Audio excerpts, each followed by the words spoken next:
the Generic Geriatric Cyclist. Today, the Generic Geriatric Cyclist finally does his first 50-mile ride of the season. Hello and welcome. I'm John Smith, the Generic Geriatric Cyclist.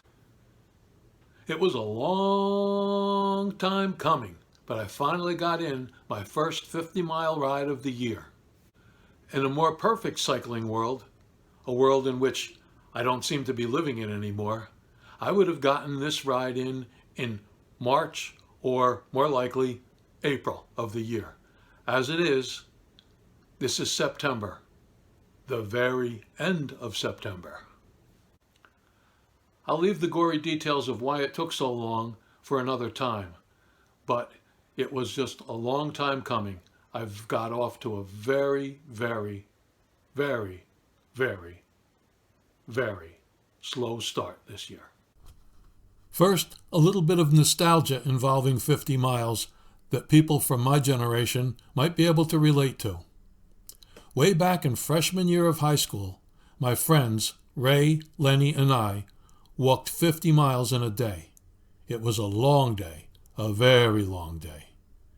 President Kennedy was promoting physical fitness and suggested 50-mile hikes. I was ill-prepared with zero training and my everyday shoes.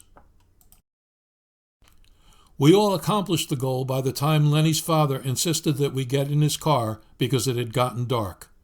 While waiting for a ride home, my legs stiffened up and my future brother-in-law had to carry me to his car.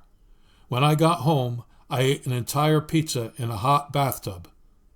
For the next few days, I had to wear my father's shoes. My feet were too swollen to wear my own. Ah, youth. You can see by my wind jacket that it's a cool morning, the first breath of autumn. By the end of the ride, I'll probably be covered with sweat, but the warm clothing feels good right now. I'm not complaining, but, well, yeah, I am complaining. This season didn't go so well.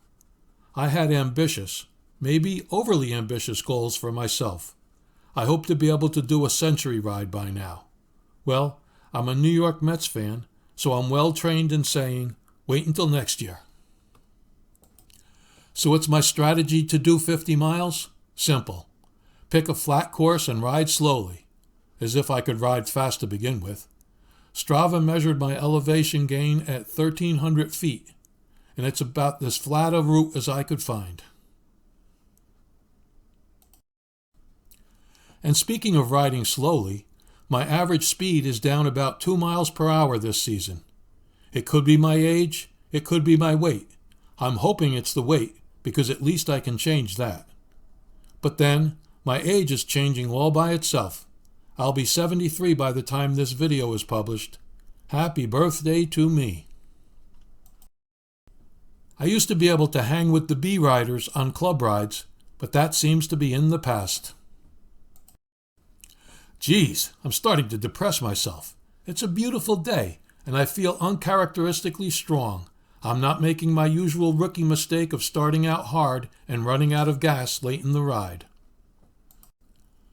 Holding back on effort in the early part of the ride, something I don't do enough of, is paying off. Heck, I'm now thinking 50 miles is a piece of cake. Why not 55? How about 60? Why not a metric century? Hold off there, boy. Let's get through this first. I'm doing a big, organized ride next week, a metric century, and because of today's ride, I have the confidence to enjoy the company of 5,000 fellow cyclists at the Seagull Century in Maryland. Hopefully, I'll be able to concentrate on the scenery instead of worrying about keeping up. I'll have my still camera and my trusty little GoPro with me, so I'll be doing a video of the event. I hope you watch it when it's published. Well, that's it for now. I'll have an easy cycling week ahead to prepare for the metric century, confident for once that I won't embarrass myself. But then, it's me. Who knows?